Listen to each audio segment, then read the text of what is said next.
Okay, thank you very much. Welcome to tonight's Planning and Development Control Committee meeting. My name is Omid Miri and I'm the chair of the committee. Just going to go through some housekeeping points before we begin. The meeting is being live streamed for now.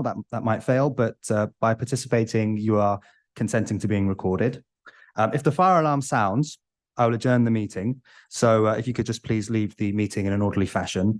There are no tests scheduled for tonight and the exit is just to my right around the corner. And there is tea, coffee, and biscuits available in the staff kitchen, and the toilets are on my left-hand side. And I think that's it for the housekeeping. We move on now to item 1, which is apologies for absence. And we have apologies from Councillors Rebecca Harvey and Councillor Chabot Verdier. That could be noted, please. Moving on to item 2, declaration of interest. Do members have any declarations of interest? Oh, okay. And now we move on to item 3, which is minutes of the meeting held on 13th of February 2024. Are they agreed? Okay, that can be noted as well, please. Thank you very much. That brings us to item 4, which is the first item on the agenda, first application on the agenda. That's 108 to 116 Glenthorne Road. And can I please ask Neil Egerton to introduce the report? Thank you very much. Thank you, Chair.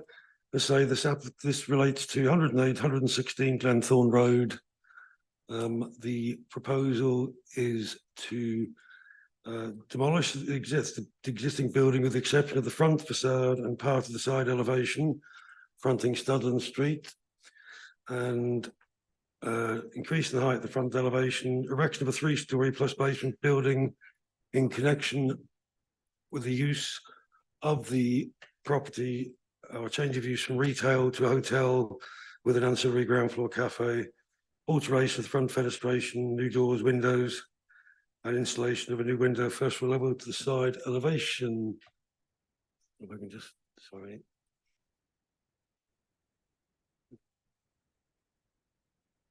Right. The site is shown here, highlighted in red on the map. It's a run of sort of 5 2-storey mid-19th century buildings, which are locally listed as buildings of merit.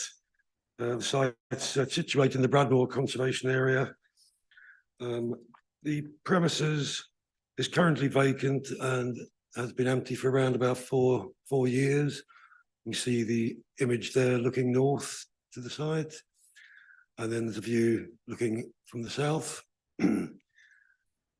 People may remember historically, or the last use of the building was as a fireplace shop. So that ceased around about 2019, 2020, and the property has remained vacant since. Here's some images of the current condition of the property. Thirdly, the building is decaying, and then some internal images as well, and you can see the condition of the building is not great. This shows the proposed front elevation for the hotel. You still have the 5 shops here with, say, the retained facade here. There's an additional floor at roof level to provide some more space. And here's the side elevation from Studland Street. Again, you can see the additional floor here and here, which provide additional accommodation.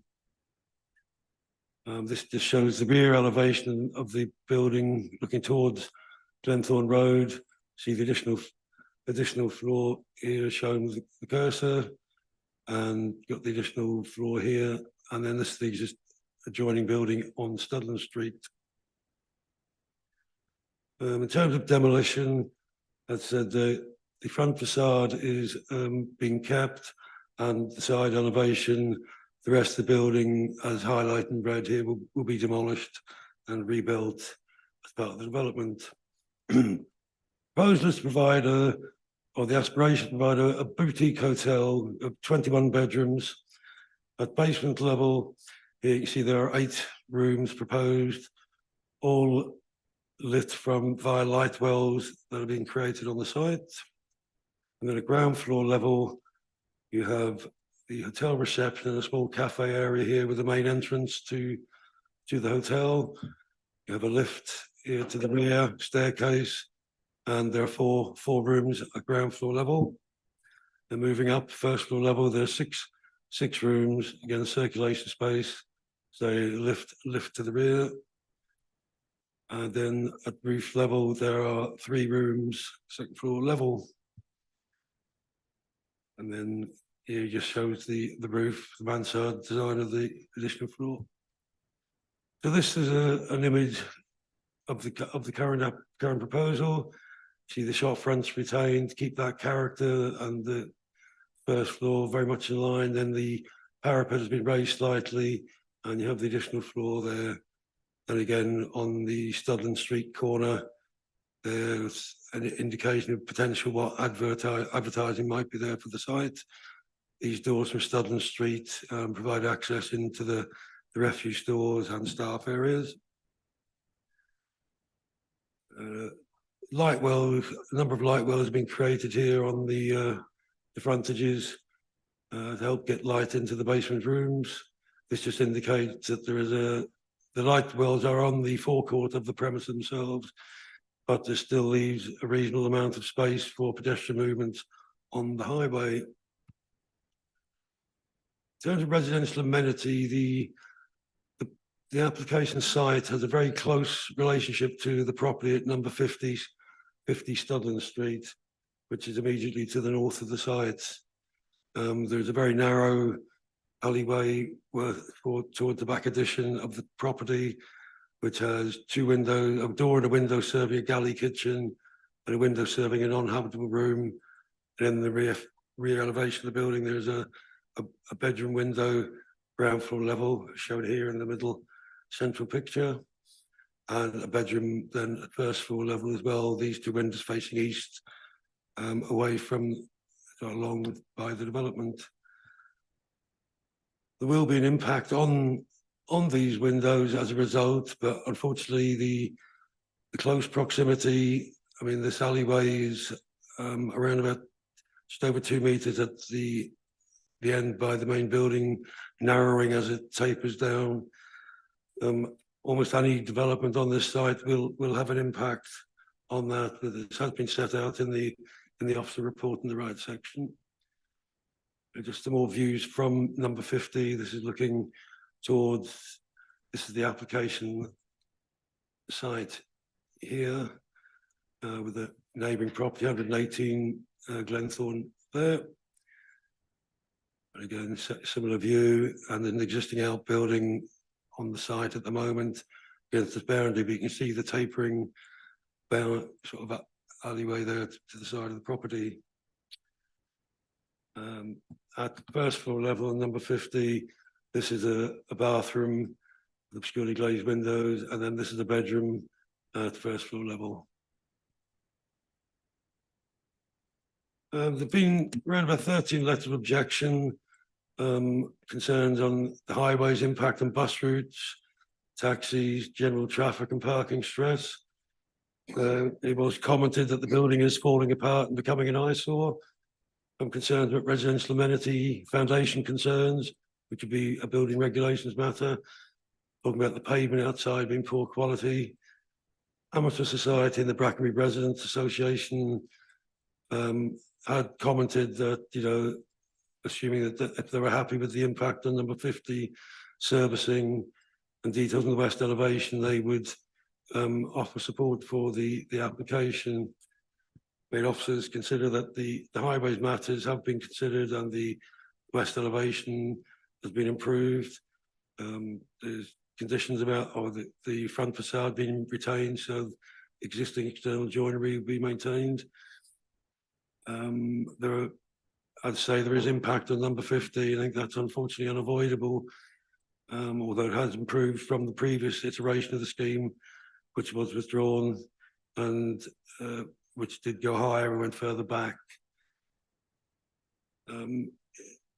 Officers consider the principle of a small-scale hotel in this highly connected area to be acceptable. It's close to the town centre, very good public transport accessibility.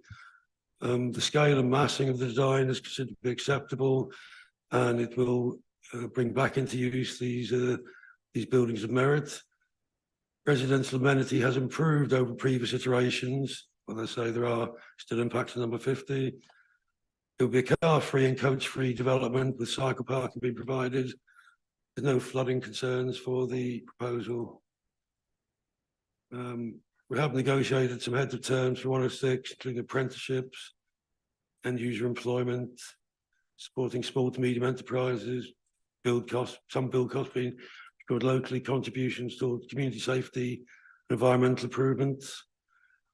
One thing to try and ensure a quality hotel is provided, then we're looking for an operational management plan to be submitted part of the 106, as well as a limitation to no more than 30 consecutive days occupation that we could check up on, travel plan monitoring, construction monitoring obligations. And there would then be improvement works as well to the footways and site frontage on Glenthorne and Studland Street, and improvement to the crossing facilities at the Glenthorne Road and Studland Street junction. On balance, officers consider that the proposal is acceptable with suitable mitigations, and recommend that planning permission should be approved subject to the conditions and satisfactory legal agreement. The couple of small matters in the addendum, mainly an additional condition with regards to how the facade will be protected during the development. A couple of typos that are there, and then we did have a further letter of notification from a neighbouring flagging up, but they were concerned there was no archaeological information provided. Officers can confirm that there's a condition attached to the permission that would require the submission of an archaeological report study prior to the commencement of any works. Thank you. Okay, thank you very much. Now we can move on to our speaker, Benjamin Aaron. And Benjamin, whenever you're ready, if you'd like to come to the seat, and you have 3 minutes, when you press the button, it should go green, and then you'll be able to speak. Yeah, whenever you're ready. Thank you.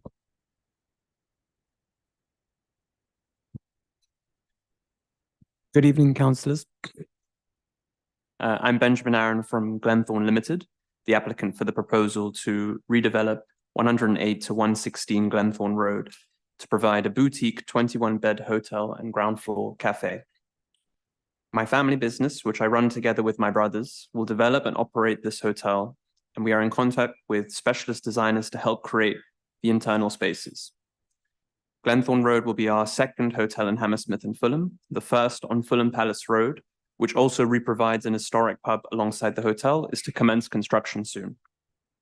Since we bought the site in 2020, we have set out to design a high-quality boutique hotel that respects and enhances the local conservation area, brings a building of merit which is increasingly in a state of disrepair back into use, and delivers a series of local economic benefits, including employment.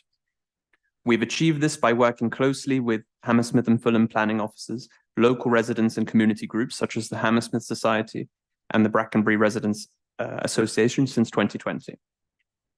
Since our previous application in 2021, which we decided not to progress with, we have listened to feedback and further reduced the scale and massing and the number of bedrooms from 23 to 21. Our application now results in the retention and repair of the principal inside facades, including the shop frontages and stucco detailing.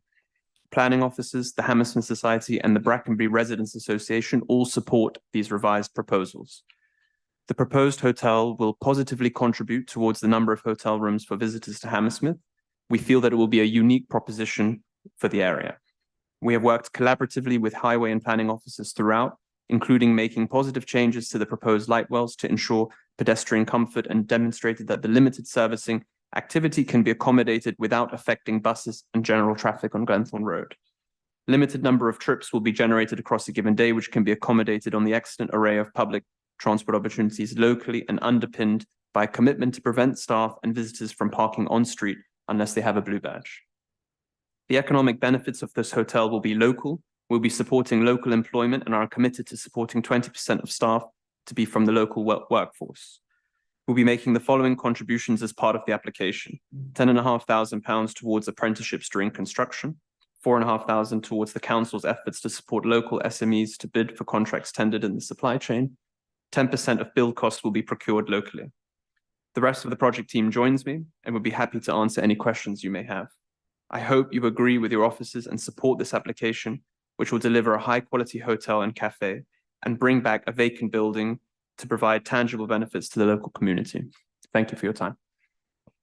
Thank you very much. If you'd like to return to your seat, thank you so much. Thank you. Great. Okay, now we can move on to questions for officers. And who would like to start with the questions? Yeah, Councillor Walsh, go ahead.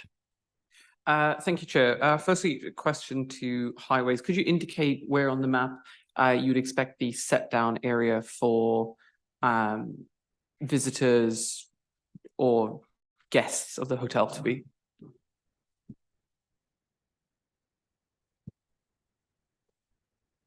It's expected that all deliveries and set down associated with taxis would take place on Glenthorne Road.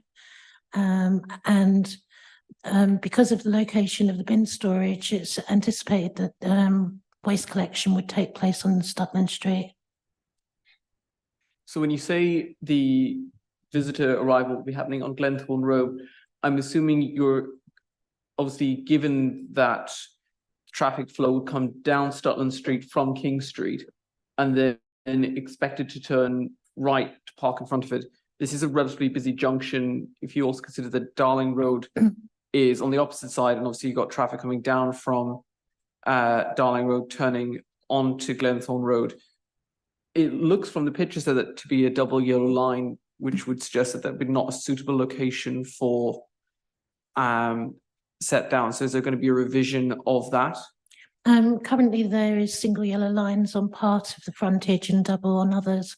And so legally deliveries could take place on the single yellow. I think it's between 8:30 and 6 p.m. So they could set down legally for a short period of time and undertake those deliveries.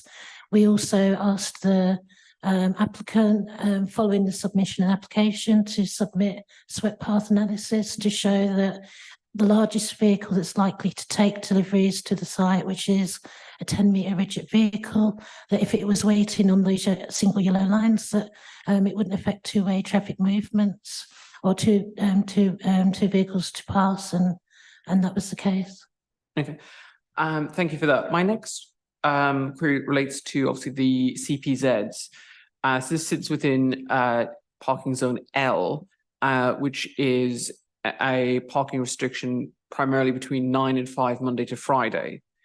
I'm sure you, as you would be familiar with the issues that have been raised by residents previously about issues of weekend parking from out of borough or out of neighbourhood anyway, residents parking up Friday evening using either the tube at Ravenscourt Park or for whatever reason parking along there and going elsewhere, that the roads around Ravenscourt Park tube station can often get quite congested. Obviously, this is going to be a hotel. Typically, you'd expect for visitors and visitor numbers to increase at the weekend. So I notice obviously you've got in the 106 heads of terms a survey. My question is, I'm familiar that last year obviously there was a parking survey of residents. What would you look to establish from this CPZ review that would not have been ascertainable from the survey that was conducted last year? Sure. So we've secured 106 contributions to undertake a review of the existing controls. On Glenthorne Road, there is parking restrictions Monday to Saturday. I think it's up to 6:30 p.m. Whereas on Stutland Street, there's only restrictions Monday to Friday, 9 to 5. So what we would be seeking is that perhaps the zone that currently takes place on Glenthorne Road would maybe the restrictions on Stutland would be extended to reflect what's currently on Glenthorne. That would be as a minimum. Clearly, if residents would be consulted on any changes to the parking controls, and they could voice if they felt that those were sufficient or if they want them to be more extensive. Okay, perfect. I will leave it at that for now. Thank you, Chair. Okay, thank you very much. Do we have any other questions? Yes, Councillor Carmel. Thank you. I do have some concerns about the impact on number 50, but I am weighing that of the to the benefit of this application going through. One question I do have, which I don't think you covered in your presentation, is where is the cycle parking for this this scheme?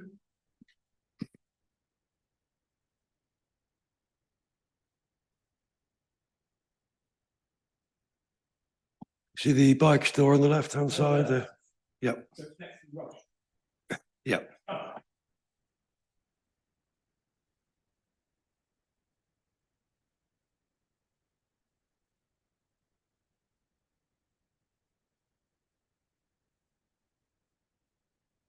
Yep, Councillor Harcourt. Thanks. Very, very quickly, really, to follow on from what Councillor Walsh was talking about and the parking and the drop-off and such like. I notice it says no coaches. How is that going to be enforced?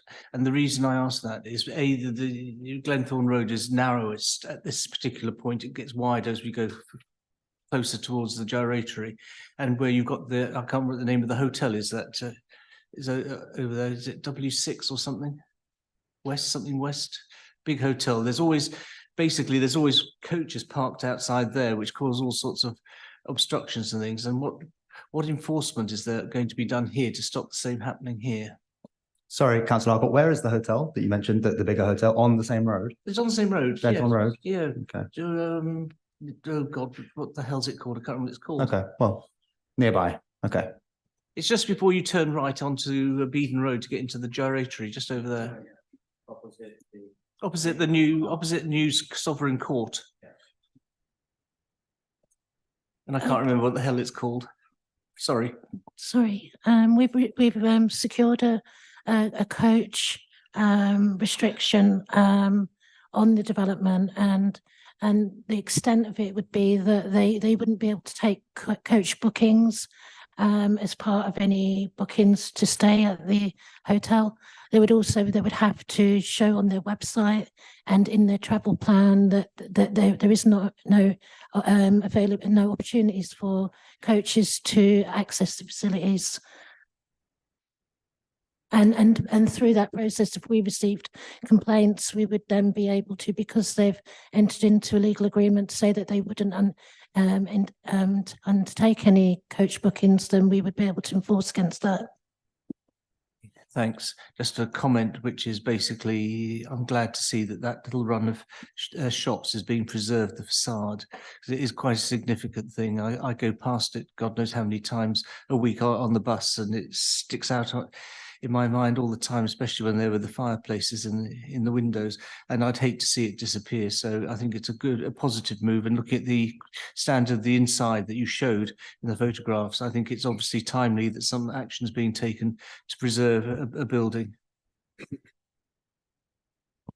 Yeah, no, I agree. I think this is a good scheme, bringing what seems to be a derelict site back into use, and I'm similarly to Councillor Harcourt, I'm glad that the facade's being maintained and it looks of good quality. And maybe, Alan, you can speak to some of the heritage and design aspects. And just to confirm, if you can, that the Hammersmith Society and Brackenbury residents are happy with the way the application looks. But more broadly, so obviously this site is just off Dalling Road, near Hammersmith Town Centre. How does the provision of a hotel fit into the sort of broader ambitions that we have for the regeneration of Hammersmith Town Centre? And has an assessment been done as to sort of what the demand is for a hotel of this size in the area? Presumably high, and especially if a regeneration is going to go ahead, then even higher. But if you could maybe first speak to that, and then Alan speak to some of the design and heritage. Yeah, thank you. Yeah, I mean, I think there are a range of hotels in the area. There's also recognised, I think, demand for hotel spaces throughout London as well, including the borough. I think this hotel, in its own way, will provide another form of hotel accommodation that expands the range available for the local area, and it will meet a demand, I'm quite sure, that would be welcome. I mean, as I say, one thing we wanted to ensure is that as high a quality hotel is provided as possible. There's concern, we didn't want something that might morph into another use, perhaps such as a hostel type thing, which is why we were looking for the limitation on the number of days at a time and to secure an operational management plan. So we'll do what we can, but I mean, it will add to the range of things. We've obviously got Travelodge, Premier Inn, and various hotels in the pipeline. This as a small, let's say, with the aspiration to be a boutique hotel with 21 rooms, will be a further contribution and just something slightly different to other things that are around at the moment. Chair. So just to cover off some of the heritage elements of the scheme. So as council have already referenced, this building is vacant and in a deteriorating state, as you can see from the photographs within the presentation.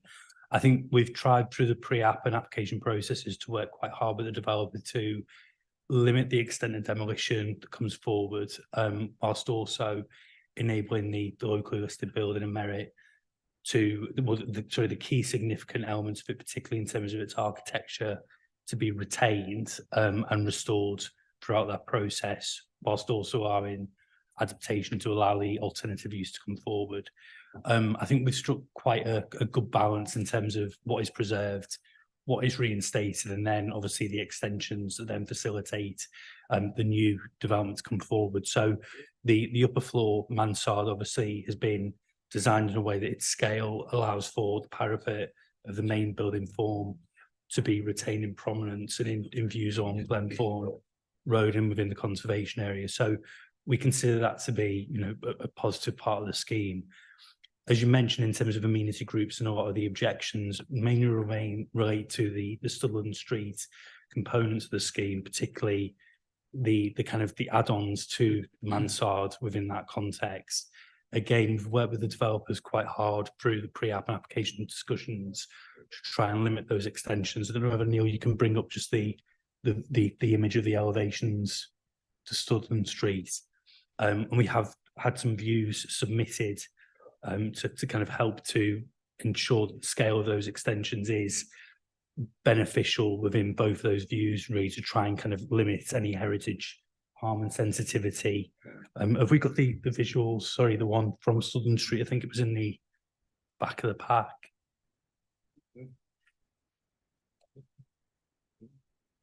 I think Richard put some additional views in. No, they're not in there. Okay, sorry. If we'll go back to that. Back to the elevation on them. So yeah, so in terms of the initial objections that came forward particularly from the Hammersmith Society, additional views were included within the pack just to show again what the impact will be from key views on Studland Street. I mean, again, as you can see in the bottom image, the scale of the extensions, although they are slightly taller than the existing residential properties, do kind of create an appropriate transition to the mansard.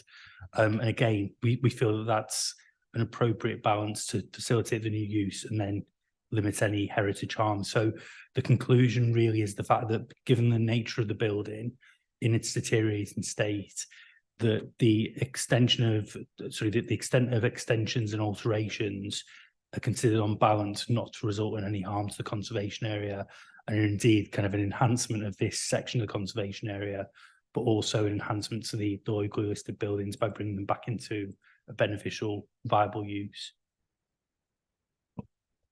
Thank you. Did you want to add something? No? Yeah, no, thank you. I agree. I think it is an enhancement and an addition. And yeah, that's very good to hear. And it's good to hear that the hotel on Fulham Palace Road will be starting soon as well. Thank you. Yes, Councillor Pesky-Tilbury. Thank you very much. Like other councillors, I'd like to congratulate the architects on the design. This is a really good way to bring back a building into use. One of the very attractive elements for me is the uniformity and the colour. That sort of dark green is quite a good part of the built heritage. Is in terms of future-proofing it, because obviously you could down the line potentially, have different changes to that. Which would result in a slight loss of that uniformity. Is there any way to sort of future-proof that? Actually, so do you mean future-proof the use or the aesthetic? The design. The aesthetics. Yeah. Okay. So no, it would be perfectly possible, for example, to have down the line 5 different shops there, and theoretically they could all be done slightly differently, and that would lose quite an important amenity. All right, got it. Yeah, thanks. I can comment on that. So just in terms of the appearance of the building, I think the fact that it would, as part of the hotel operation, be in one ownership, and that the alterations to the shop fronts would be dealt with under one application, it is slightly different to if it was, a terrace where there were different ownerships and potentially different elements could come forward to facilitate different uses. I think, again, what we've worked quite hard with the developers to do is the earlier scheme, which was withdrawn, included some substantive changes to the shop fronts, particularly to facilitate obscure glazing not obscure, but translucent rather than transparent glazing to facilitate the hotel accommodation. We've worked quite hard to kind of make sure that the building elevations are preserved and reinstated fully in terms of the transparent glazing, with kind of internal fixtures such as curtains, etc., providing the amenity to hotel accommodation. But in terms of future-proofing that, the conditions obviously relate to a set of drawings that need to be dealt with in accordance, and obviously other conditions such as materials, 1 to 20 details are included as part of the suggested conditions. In terms of the elevations, as Neil's mentioned in the addendum, there is an additional condition relating to details of preservation of the primary facade and side facade during the construction, which will result in a report needing to come forward for sign off by the council officers.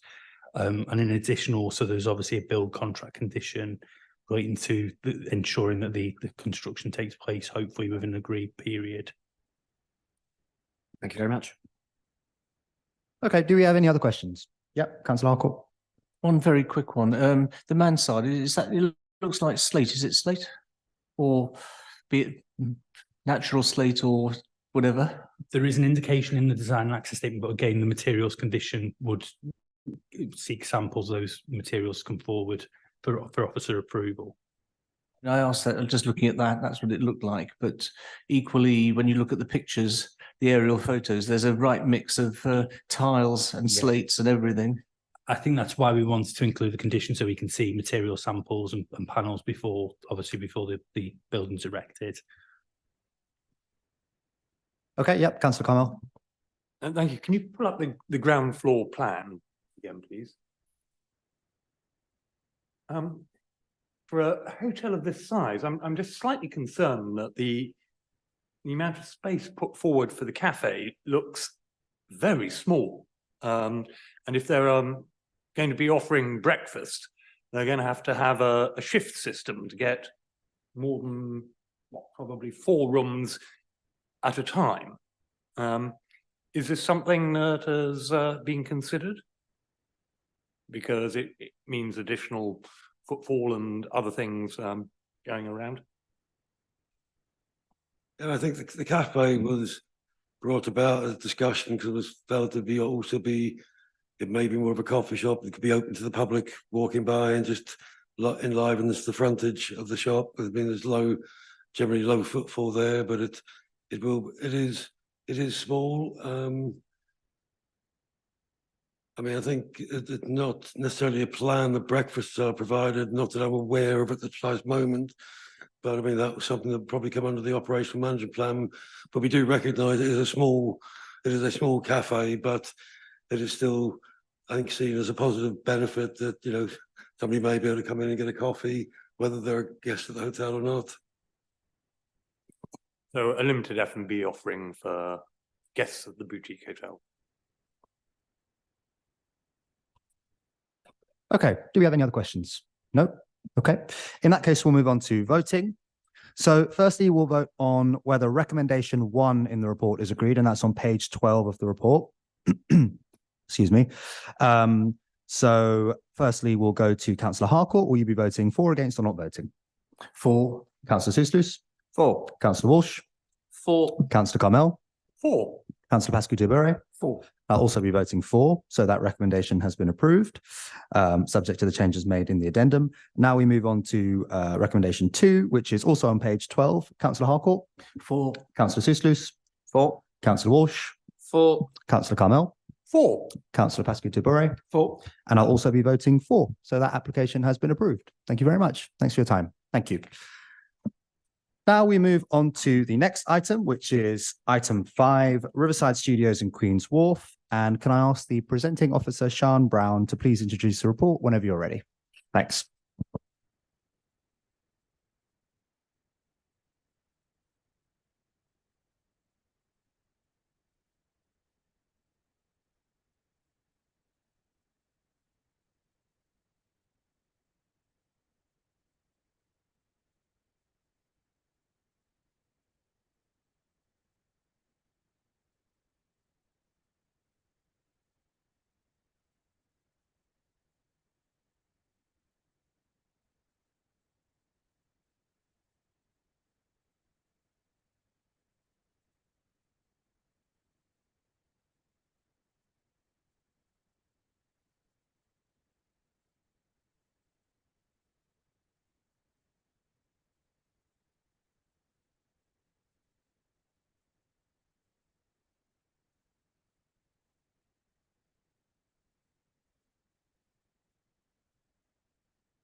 Hi, thank you, Chair.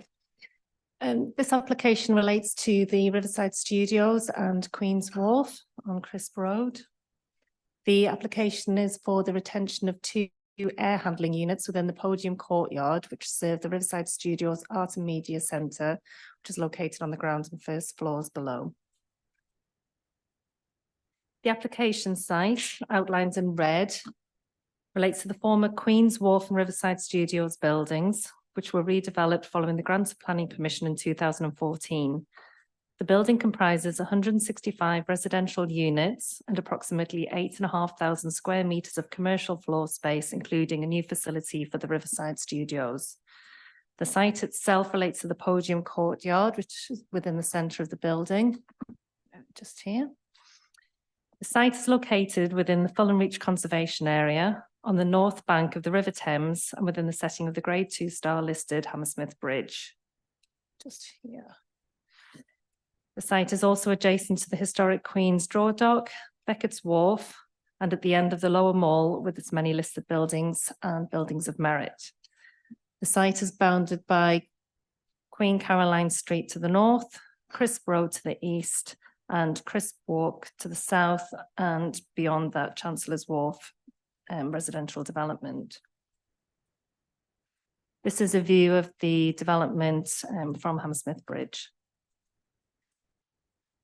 As mentioned, the application seeks permission for the retention of 2 air handling units within the podium courtyard. These can be seen here, outlined in red. This is air handling unit number 1 and air handling unit number 2. The units were installed as part of the construction work in 2019. They were not part of the extant permission, and the proposal seeks to regularize this. The air handling units are used to deal with air and heat changes from the studio use, so as not to be audible within the recording studios and to create comfortable conditions for performers and members of the audience against heat from stage lighting. The executive director of the Riverside Studios has confirmed that without the units, the studios cannot operate. This slide shows the details of the air handling unit number 1 in plan section and elevation. This unit measures 7 meters long by 2.4 meters wide and 3 meters high. As you can see here, there are trellis to the edges of the unit and planters at the base. And this is to allow plants to climb up part of the unit to soften its appearance. This slide shows air handling unit number 2. And this measures 7.3 meters long by 1.6 meters wide and 2.2 meters high. In this case, unlike the previous unit, trellising isn't practical here due to there being louvers on all sides of the unit that are required to maintain airflow. In both cases, artificial grass has been added to the roofs. This slide shows the layout of the podium and the various levels within this. So it's staggered in height over 3 levels, levels 2, 3, and 4. The units themselves, unit 1 is located here, and unit 2 is located here, which is underneath the walkway, which leads to the 3rd floor podium area. And this just helps you to sort of get an idea of the change in levels within the podium. So at the base here, here is air handling unit number 1 and air handling unit number 2. As you can see within the courtyard area, it's artificial grass, which is the main sort of soft landscaping, and that's because of the, in terms of the structural aspect of the building, it wasn't able to accommodate anything heavier than that. The following photos are just photos of the units in situ. This is air handling unit number 1. As you can see, it's got trellis along the edges of it and the artificial grass on top. And this is a photo of air handling unit number 2, which is situated under the walkway leading up to the podium level at level 3. Sorry. So in summary, the main issues in this case are visual amenity and the impact to residential amenity. In terms of visual amenity, due to their location, the units are not visible to the public domain outside of the site, and as such, their retention would not harm the character, setting, or significance of the Fulham Reach conservation area or neighbouring heritage assets. Within the sites, units have been sited at the edges of the podium courtyard to minimise their prominence, and so not to impact on the usability of the amenity space. As mentioned, in both cases, artificial turf has been laid on the roofs, and soft landscaping has been introduced where feasible to soften the appearance. We did explore the option of a living roof on top of the air handling units, but it was explained that this would require a new structure to be erected around the units, which in turn would add to the scale and bulk of the units. And given that the remainder of the podium has artificial grass, it wasn't considered to be justified to ask for a living roof in this instance. Just moving on to residential amenity, the key issue is noise. An acoustic report was submitted, which has been scrutinised by our environmental protection officers, who agree that there is no noticeable change in the measured sound or vibration levels with the equipment switched on or off. The equipment would not be subjectively audible to noise sensitive properties, and the limited noise generated would not be tonal or intermittent. Vibration levels would also be lower than the recommended criteria within the relevant British standard. Despite this, we have proposed to have conditions which would ensure that the plant noise limits and anti-vibration measures remain in compliance with the noise report. This means if complaints are received, officers can assess the noise levels and determine any non-compliance, and appropriate action can be taken. I'm told from our environmental protection team that we haven't received any complaints for at least the last 12 months. In summary, it's considered that the proposed development is of an acceptable visual appearance and does not have an unacceptable impact on the existing amenities of neighbouring residential properties.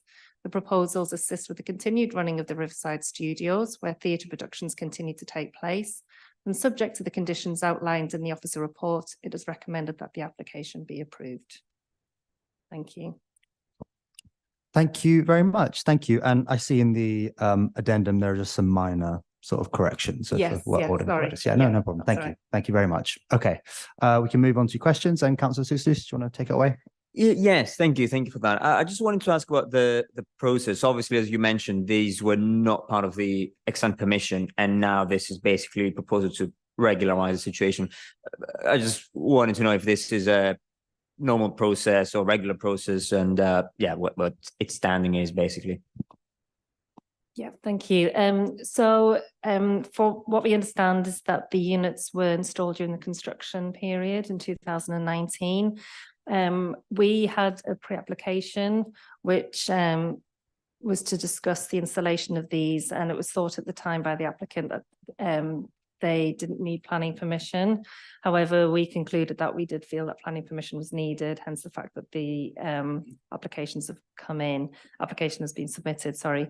There are cases where, development does commence without obtaining planning permission, but in this case, they've sought to submit an application to rectify that. So it wasn't a case of them trying to get away without one, it was just a case of they weren't sure if they needed one or not. Is that correct? No, yeah, and I think that the fact they came in with a pre-application to bring it to our attention to get confirmation from officers as to whether planning permission was needed, it shows they were quite honest about the installation of them, albeit, slightly after they were installed. Okay, thank you for clarifying. Okay, thank you, Councillor Harcourt. And then I'll come to Councillor Connell. Yeah. Thank you. I mean, the one issue to me is the one about the noise. Interestingly, you say that no complaints in the last 12 months. This has been in place, since 2019? Have there been many complaints before that? So what I'm trying to get at is it people just become used to the noise or given up complaining?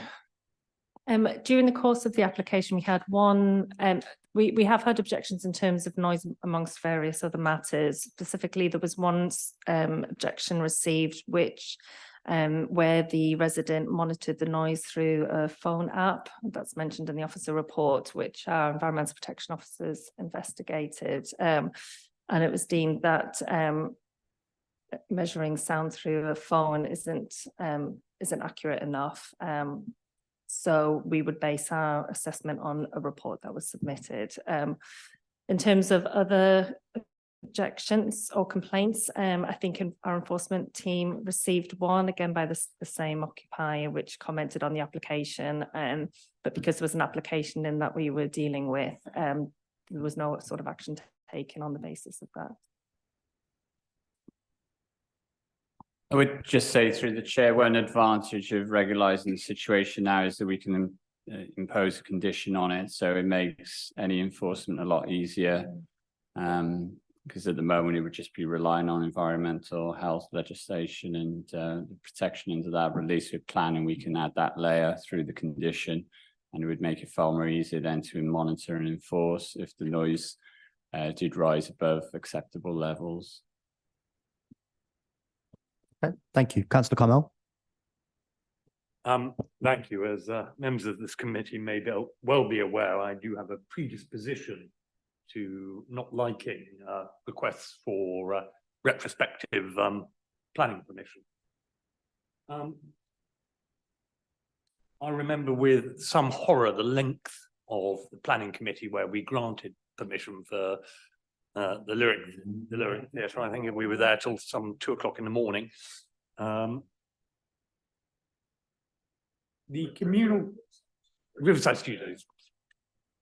The communal gardens have been reduced in usable size by this this application, and that has had an effect on the amount of amenity space that is available to the residents of the surrounding properties. Our officers still happy that, I seem to remember the balconies were quite generous, that there is sufficient amenity space once, well, now that these air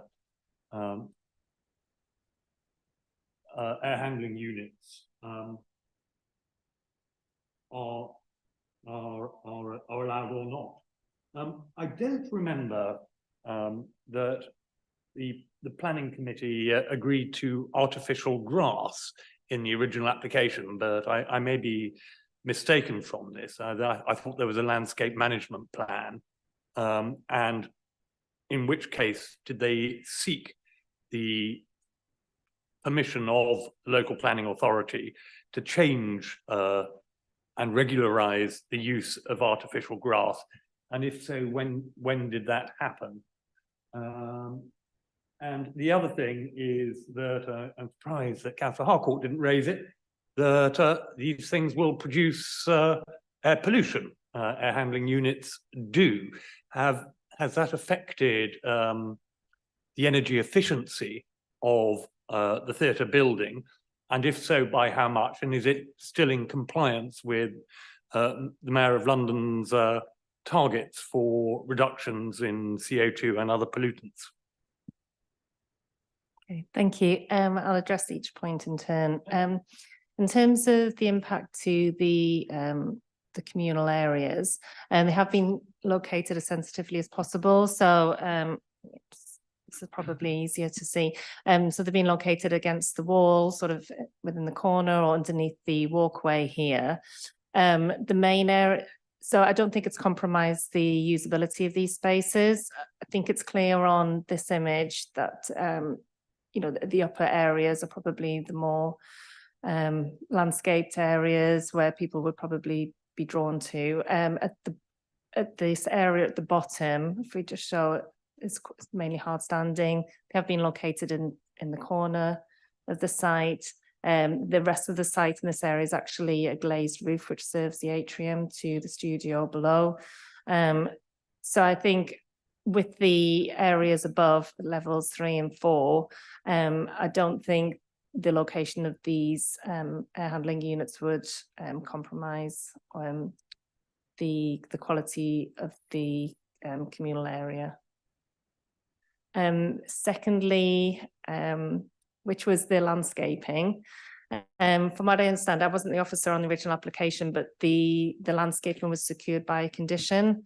The details submitted as part of that condition did show that artificial grass was to be installed within these areas. So what is on site is what was approved as part of the condition. I can only assume that that was because of the for the structural capabilities of that part of the building. There's a podium, there is accommodation beneath that. So I can't really answer that in any more detail, unfortunately. And finally, in terms of the energy aspect, because it's a standalone application, we would look at it in its own right. So in terms of air quality, that hasn't really been assessed in terms of this application. The main issue has been noise and visual amenity. Thank you. Okay, thank you very much. Did you want to add something, Matt, or no? I think that covers it quite comprehensively, but yeah, no, I think that's perfect. Yeah, cool. Thank you. Yeah, Councillor Walsh. Thank you. Just a query regarding the specifics of what we're approving tonight. Obviously, this is plant equipment and there's a lifetime in any of these units. And obviously, one would hope in time, obviously, with technology advancements, that these things may get smaller and reduce the amount of space that they take up. But there is also the potential that they may increase in size. In granting permission tonight, are we specifically limiting the area that will be taken up as a maximum as its current level, or is the potential that with the replacement of this equipment, as is inevitable in the future, that this may increase in size and therefore take up more of the garden space? Thank you. I think at the moment, we can only treat the application on its own merits. If they wanted to replace the equipment at any time in the future, that would be subject to a fresh planning application, and we would have to consider that on its own merits. And again, that would be in terms of design and appearance and impact to residential amenity. But I don't know how technology moves. Perhaps things will be a lot smaller down the line. But in any event, they would have to seek planning permission and we would consider that on its own merits. Okay, just to clarify, so any replacement would be subject to a fresh application? Yeah, there's a condition on the original permission which states that any plant needs planning permission. Thank you. And if you could just clarify, so without these air handling units, the studios and all the sort of uses that happen below them would not be able to go ahead? Yeah, that this is according to the director of the Riverside Studios, they're needed for the operation of the studios below in terms of controlling heat and air control. Sure. Thank you. I think that's an important point, considering we want to, maintain this space as a creative space, a studio space, and that it's already perhaps struggling. I think that's an important point to consider. Are there any other questions? No? Okay. In that case, I will move to a vote. First, we'll vote on whether recommendation 1 in the report is agreed, which is on page 60. And first, I'll come to Councillor Harcourt. Will you be voting for, against, or not voting? For. Councillor Souslous? For. Councillor Walsh? For. Councillor Carmel? For. Councillor Pascu Tabure? For. And I'll also be voting for. Now moving on to recommendation 2, also on page 60. Councillor Harcourt? For. Councillor Souslous? For. Councillor Walsh? For. Councillor Carmel? For. Councillor Pascu Tabure? For. And I'll also be voting for. Thank you very much. Thank you. Thank you. Thanks. Now we move on to item 6, which is 84D Lily Road. And can I ask Roy Asagba Power to please introduce the report when you're ready? Thank you.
Thank you, Chair. Apologies.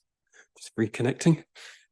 Just drawing members' attention to the addendum, which has some minor tweaks to the report, nothing significant, just some corrections. This application site relates to the site on 84D Lily Road, which is in the Fulham town centre and Fulham regeneration area. The proposal involves a change of use of the ground and basement from retail to a self-contained flat. It also involves some physical alterations to the rear part of the basement and ground floor to create a rear light well, and also the installation of some pavement lights to the front of the property.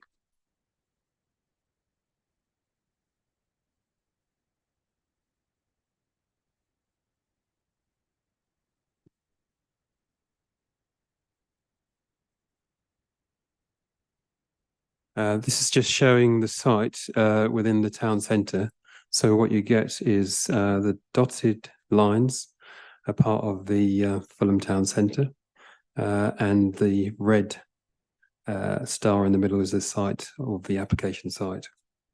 So the important thing is just to show how tightly drawn the town centre boundary is. This is showing the site in a bit more local context. It's 84D, it's in a terrace, it's essentially retail on the ground floor with residential above. It's part of a parade of shops.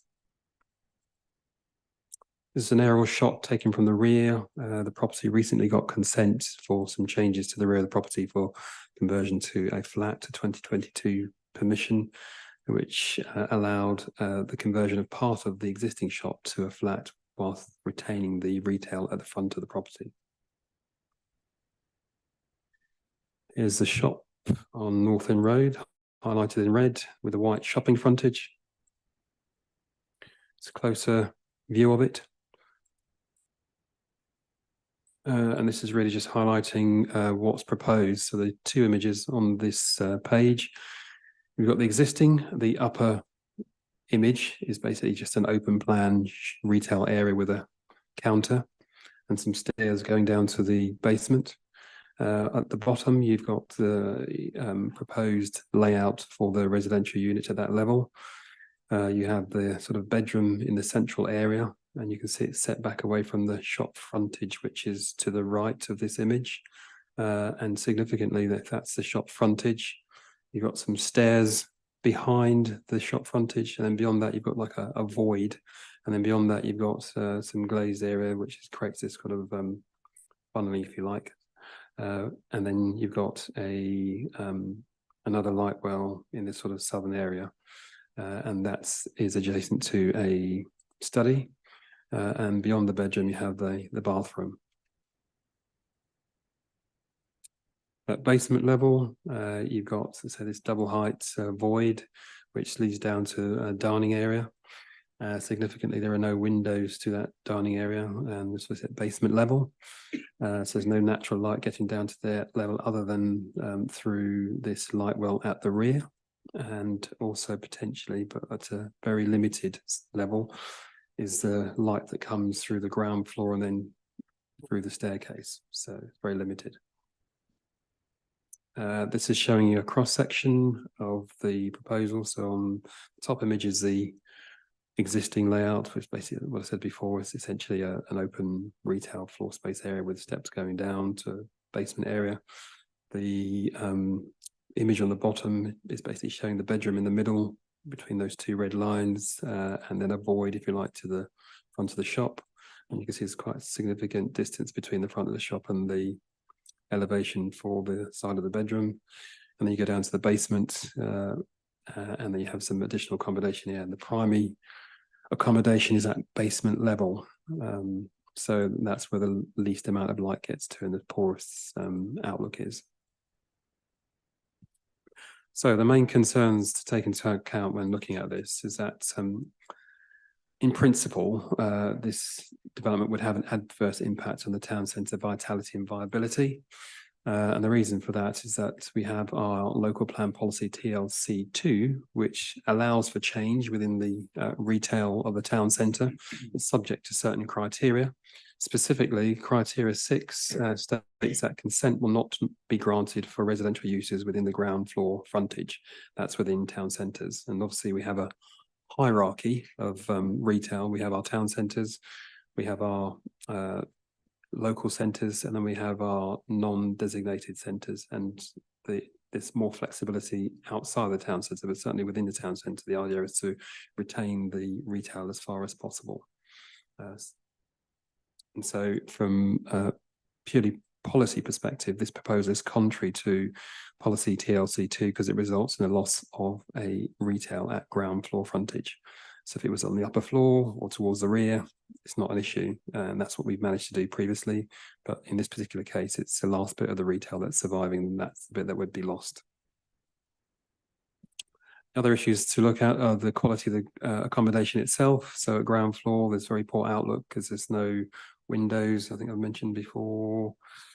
Just looking at this image here, you can see this is the bedroom. There's no natural light, if you like, other than coming through the light wells and across these stairs. There are no windows directly serving this area, which is in the central part of the ground floor. And then when you go to the basement, which is lower down, there's no natural light getting to these areas other than through this walk-on glass and this light well at the rear. So this is the main living area. This is a dining area. You've got a living room area here, and there are very limited light getting down to these areas. So the other thing to take into account is that essentially what we're trying to do is to retain the character of this particular location. You've got a retail frontage, which is active and full of shops at the moment, albeit that this shop is vacant.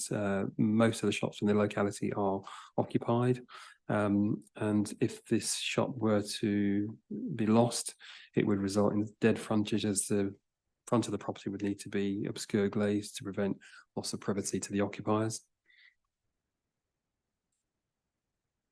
And then there are two other concerns in reference to no car-free arrangement being in place. We didn't seek a car-free arrangement simply because of all the other reasons for refusal, and we would normally only go down that route if we felt it was something that we could support, and we didn't want to do any abortive work because essentially you need to involve our legal team and legal services, etc. There's a cost for doing that, and didn't want to put that on the applicant.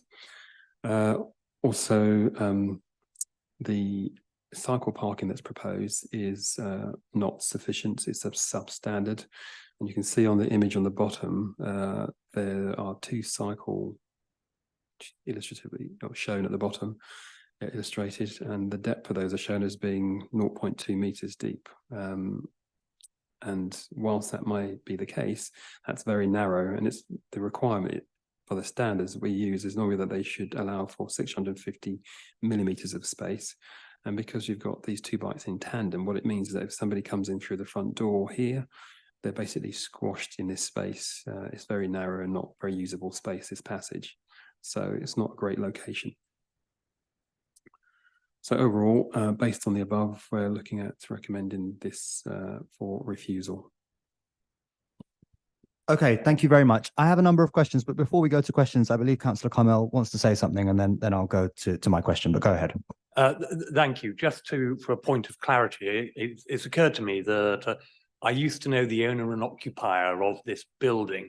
I haven't seen them in about 20 years, but in the interest of openness and transparency, can you tell me who the applicant is on this? Because I suspect it's changed, but if it is still the same person, I would like to declare it. It's a holding company, so they've got an agent. So I don't know the name of the applicant, but it's a holding company, and the holding company's name is Lanson. Very unlikely to be them. I'm quite happy to leave it. Thank you, Chair. Thank you, Councillor Carmel. So I've got a few questions actually. So firstly, just to clarify, this is for one 2-bedroom self-contained unit. That's correct, yes. Not for 2 separate flats. Not for 2 separate Okay, flats. No. great. Can you tell us how long has the shop been empty for? I think there's a paragraph, I'll take you to the paragraph in the report. Essentially, it was vacant pre-COVID, in summary. And then after some refurbishment works were carried out to the shop, it was occupied. It was occupied for a period of 6 months, I believe, and was vacated in I think, about early 23. So it's been vacant, for less than a year, thereabouts, I think. So. Okay, Okay, so only since early 2023. Yeah. But before that, it was only occupied for 6 months. Yeah. Okay. And so before the 6 month period, do you have any idea of how long it was vacant for? Before the 6 month period, obviously we were in COVID, so it was slightly different economic circumstances. So, from what I can tell, the information we've been provided with it could have been vacant since 2019. But obviously that's just before the COVID lockdown, so it could have been remained vacant for a very long time. Sure. During that period. Yeah. Okay, thank you. I'm just querying this term dead frontage. So obviously, if the space has been vacant, then the frontage has already been dead, really, as far as I would think. Okay, and then if you could go to the ground floor plan. And sorry if I'm not understanding this. So the plan is for there to be 2 light wells, right? That's correct, yeah. And so that's on the ground floor, but isn't there a first floor and a second floor? So how would you build a light well into the ground floor? So this is a light well at the rear. So there'll be some demolition of the building at the rear to create the light well in this space in the bottom corner. And this is 2-story height. So just show you if I've got the cross section. Yeah. So you can see, this is the front of the property on the right hand side. And this is the rear of the property. So this will be the sort of light well. And then when you look at, because this is basement and then this is ground floor. So in terms of the image, I think I had an aerial shot. I'll just try to show it. Oops.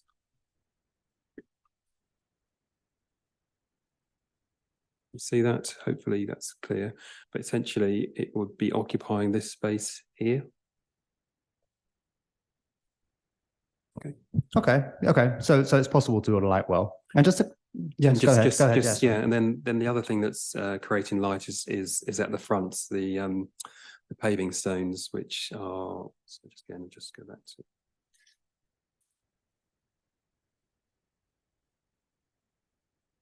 So you can see here at the front, these would be the glass walkover. So that's really where the light is coming, and at the back, in between, there's nothing else. So there's above, and there's no other light coming in, no light, no windows to the sides. Okay, thank you. That clarifies that point. And just on the dead frontage point, so is that a particular term that officers are using to talk about the removal of a potentially retail front, even if it's not in use, or would you classify what's currently there as a dead frontage as well, given that it's vacant? I mean, essentially what it's talking about is about the character of the locality, and the character of the locality is a commercial locality. So because you've got a town centre, and the importance is to have that footfall and to retain that footfall. So you've got people moving to and from different parts of the town centre, and the idea is that then people make use of the shops, that kind of buzz, etc. Once you lose that retail use, you then change it to, if it goes to residential, then what that means is then that no longer contributes to the vitality and the vibrancy of the town centre, because it's essentially no longer a sort of a public or semi-public space. It's just it's not contributing to the character of that ground floor frontage, if you like. You can have residential above, no detraction from that ground floor activity, but it's just trying to maintain that commercial activity at ground floor, which is why I'm using the phrase dead frontage, not necessarily meaning it's Sure, thank you. So would you say that what's currently there is not conducive to the commercial activity, since it's an empty unit? No, what I'd say is that even though it's empty, it's not been empty for that long. And whilst I can accept that we are in a difficult period, let's say in the economy, the lifetime of a plan is over several years. So when our policies are in place, they're not in place just for a season, if you like. They're in period for a long period and several years. So it's kind of providing a template for future development, and there is scope within the policies to in the future, if those were to be retained as retail. Then more importantly, you've got changes since the local plan has come into place under the Class E, which allows greater flexibility between the various types of what used to be called A1, A2, A3, all the kind of shops, restaurants, etc. Much more flexibility. So although there has been some marketing done and supplied with the application, that's not necessarily something we require under this particular policy. But it's important to recognise that whilst that's been provided, it might be that those opportunities haven't been fully explored, and there could be still scope for it to be, to become occupied, albeit right at this moment in time. If you take a snapshot, it's not occupied, but it means that the policy safeguards it for the future to ensure that potentially it could be occupied. Right. So that if we were to approve a change of use, we're removing even the potential of there being that active shopfront Correct. and commercial activity. Okay. Matt, did you want to add something? Just to, yeah, I mean, essentially, if the shop is vacant and it's not creating the sort of vitality and the movement to that particular unit, but I think in terms of describing it as dead frontage, at least it's retaining the character and the appearance of the retail aspect, which is important to people's perception and so forth. And obviously, it makes prospect of it being brought back into a retail use far more likely and viable, you would think. Okay, thank you. And my final point is, if you could go to the image showing the bicycles in the corridor, I'm just wondering, obviously that does look tight, and like you say, it's been assessed as being inadequate. But why have officers assumed that is where the residents would store their bikes? Why not somewhere else in the property? Because of the layout of this particular address, the ground floor was all in use as retail. And then the rear of the property back in 2022 was allowed to go to residential. There's no access to the rear of the property. So the only access is through the front. So what you see on the screen there is access from the front via a corridor. And once you get inside in that corridor is obviously limited 1 meter wide. If you provide those bikes, which I would say the images that the applicant has shown in this case are a little bit disingenuous because it's quite tight. So for someone to squeeze past there, and it's not just one bike, it's 2 bikes. It's, and normally we would ask for cycle storage facilities. You could hang your bike up maybe outside some, if you had a front garden, etc. But in this particular case, there are site constraints, which means it's not possible. So they have to take it inside. And by taking it inside, you create this narrow corridor, basically. So Sure. And sorry to stay on this particular point. Can you go back onto the ground floor plan, just so we can see what's after the corridor? Yeah. On the ground floor, sorry. Right. Okay. So if they were to bring it further in, you're immediately in the bedroom, and it might not be the right place. And then just very finally, can you speak a little bit about the void? I mean, what is that? Is the idea that it will literally just be an empty space? Yeah, it's just an empty space to try and create. So there's 2. There's one at this level and there's one at this level. It's essentially the light well at the rear to provide some sort of lights traveling down to the bottom. But obviously it's kind of surrounded by buildings, so it's a bit limited. And then this void here is really to try and allow light to travel through the front window, shop front, and then permeate to the middle. And it's obviously quite deep, so it's not going to travel that far in, but it will be better than it is at basement. Okay, thank you very much. Yeah, who else has some questions? Yeah, Councillor Sustis. Yeah, I think we've discussed quite extensively on the history of the site, but something that isn't mentioned. I mean, I see here on Google Street View and going back years that if you can show us the side, the frontage, you can really see it from here, but from there, that until recently, just before the pandemic in 2019, the site and the one next to it, Pizza at Home, were actually one unit, and it was only in 2019 that they split in 2. Now, I don't necessarily think this is material, but I think it is something that maybe members would like to know when we discuss about the viability of the site and its commercial future or absence of a future, and that it did operate until recently, and for many years, from what I can see, as one. Then it split, and then it seemed to become a sort of post office sort of thing, not Royal Mail Post Office. But another question I had is, I see here that in 2022, planning permission was granted for a change of use. And I was wondering if you could just tell us a bit and what happened or didn't happen on that particular occasion. Yeah, and that's what I was referring to earlier. So paragraph 2.8 in the report talks about permission for a one-bedroom flat, and that was towards the rear of the site. So if you like, the ground floor was split into two, and the rear part was allowed to go to residential with the basement, and the front part was retained, and that meant that the retail unit was still safeguarded and maintained. But then obviously the upper floors are in residential as well, and this is the last part of that sort of retail use. Yeah. And did that one unit have access from Lily Road, let's say, or was it from the back, from Telephone the Place? back. Yeah. Yeah. Yeah. Thank you. Okay, that was all for me. Thanks. And actually, you know, I know obviously we're looking at this application, not any previous applications or approvals, but so that previous one that you just mentioned, the front would stay as a shop and the back and the basement would be residential, but and that was deemed to be acceptable because the residential, the commercial front would stay in place. But weren't there concerns then about the light or any of the other sort of concerns that you've raised for this application? I don't have all the details in front of me, but I know that there was a pre-app discussion for that application. And when that application was discussed, there were some concerns that were raised, and they came back with a revised proposal that addressed the concerns. I think, you know, one of the things that they were trying to do at that time, I think, was to, you know, do the whole floor. And we said no. So I think that was the compromise, that they retained the shop at the front and then allowed the change to happen at the rear. So that was deemed to be acceptable. Yeah.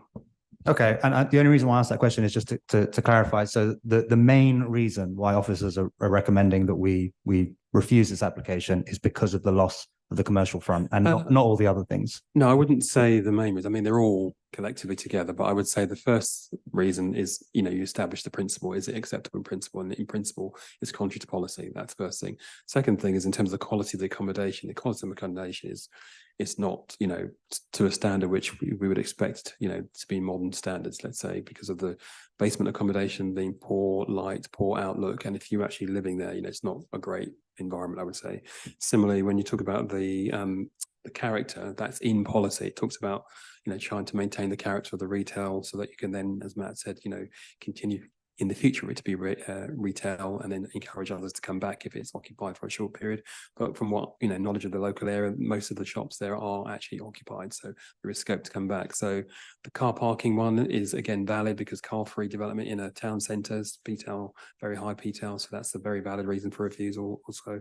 And the cycle parking, again, you'd want sustainable means of transport in a town centre location like this, you know, would be great. So all of them together, for various reasons, when you add them up, yeah.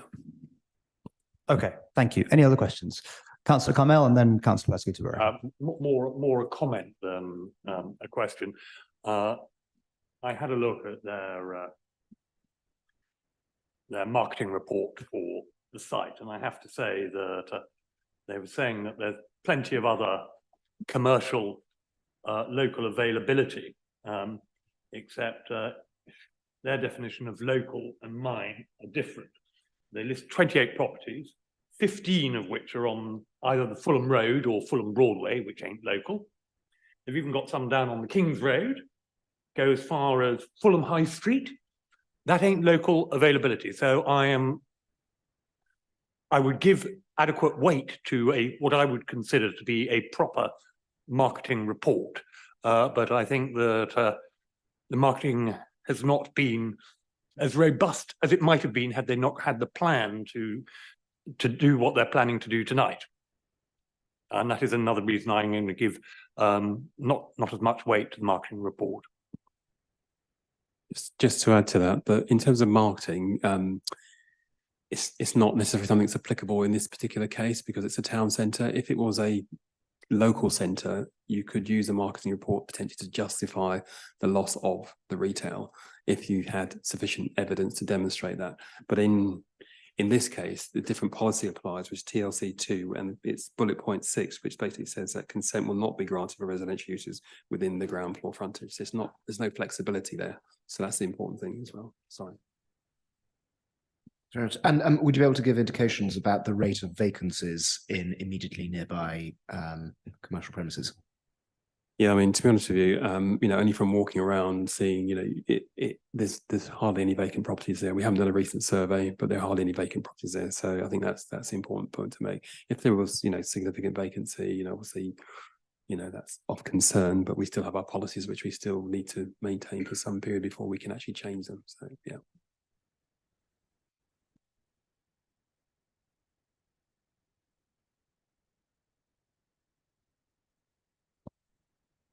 Was there something else to add? Yeah, go ahead. Yeah, sorry, Chair. We've just got some plans up of the 2022 consent just to kind of highlight the difference here. So I think obviously that earlier consent is on the basis that the rear mews that kind of sits behind this commercial terrace, there is actually an active frontage onto that mews with the development. So what's proposed on that rear elevation is a full height glazed walling and then supplementary light wells or skylights into the development. So therefore, the quality of outlook and amenity for that unit would be different to what's being proposed here. So I think that's a clear difference between the two, notwithstanding the loss of the retail use as well. But it's really clear that there is a different set of considerations in terms of the amenity to the consent that was granted in comparison to what we've got before us today. Okay, thank you. And on this image, so the entry to the mews is just that sort of passage there on the left, if you can hover. Yeah. Okay. Okay. Okay. Yeah. Roy, did you want to add to that? No? Okay. Just confirming, yes, that's Okay. correct. Yeah. Thank you. Do we have any other questions? No further questions? Okay, great. Well, in that case, we'll move on to voting. So firstly, we'll vote on whether recommendation 1 in the report is agreed, and well, there's only one recommendation. So that's on page 73. I'll just read it out, that the Director of Planning and Property be authorised to refuse permission based on the reasons set out in the report. Councillor Harcourt. I'm in agreement with the recommendation, just to be, I know it's a wordy, but Yeah. just to be clear on this type of issue. So you're for? Yeah. Okay. Councillor Soussis? For. Councillor Walsh? For. Councillor Carmel? For. Councillor Pascal-Touburet? For. I'll be voting against. That means that the recommendation has been approved, and that's subject to the changes made in the addendum. The application has been refused. Thank you very much. Thank you. Thank you. Thank you. Now we move on to item 7, which is confirmation of tree preservation order. And can I ask Alan, I think, will you be presenting the report? If you'd like to go ahead whenever you're ready. Thank you.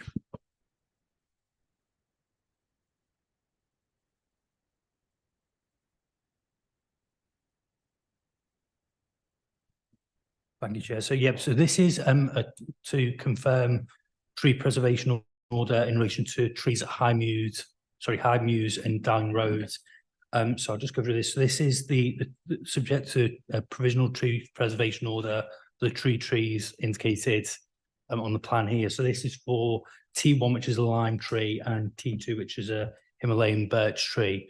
The site's located in the Bramwell Conservation Area, and the trees are visible from Ravens Court and Starch Green Conservation Area as well. You can see the boundaries here on the screen. These are the trees in situ in a photograph in November 23, and then a following photograph in February 24, just to show the trees in leaf and not in leaf. The reason the confirmation of the tree preservation orders come to committee today is because we've received one letter of objection and then also a letter of support. Because of the objection, we need to bring it to committee today. The officer recommendation is to confirm the TPO as originally made.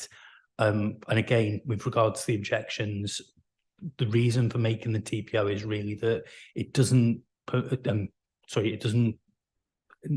necessarily mean that in future we wouldn't entertain an application to fell or make modifications to trees such as pathing or pruning, but the confirmation of the TPO does give us more powers in terms of the replacement tree, as we discussed at that committee.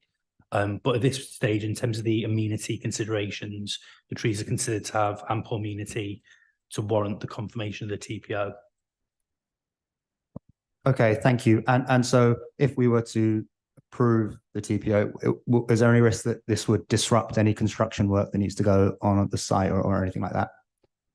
So the site at the moment obviously benefits from planning consent for development of the rear portion of the site. At this stage, again, there isn't anything within the objections to suggest that activity couldn't be undertaken without any need to remove the tree. Again, there is construction going on site now at the moment with the trees subject to fencing to preserve them. And again, there are conditions that are due to be discharged as part of that process under separate legislation as part of the planning approval. So at this stage, there isn't anything to kind of, to include any indication that would prejudice the ability to bring that planning application forward. But again, there are provisions if an application were to be made in future to fell the tree, that could potentially form part of justification that we need to consider quite carefully on balance. Okay, thank you. Any other questions? No further questions. Okay, then we move on to, excuse me, move on to voting, and we'll vote on the recommendation, which is on page 91 of the report. Councillor Harcourt? For. Councillor Souslouz? For. Councillor Walsh? For. Councillor Carmel? For. Councillor Pascal-Duberry? For. And I'll also be voting for. So subject to the changes made in the addendum, the recommendation is approved. Thank you very much. Thank you. So I'd like to thank everyone for attending or watching tonight's meeting. The minutes will be formally approved at our next meeting on the 16th of April, 2024. And if you have any questions, please contact the case officer in the report. Thank you very much.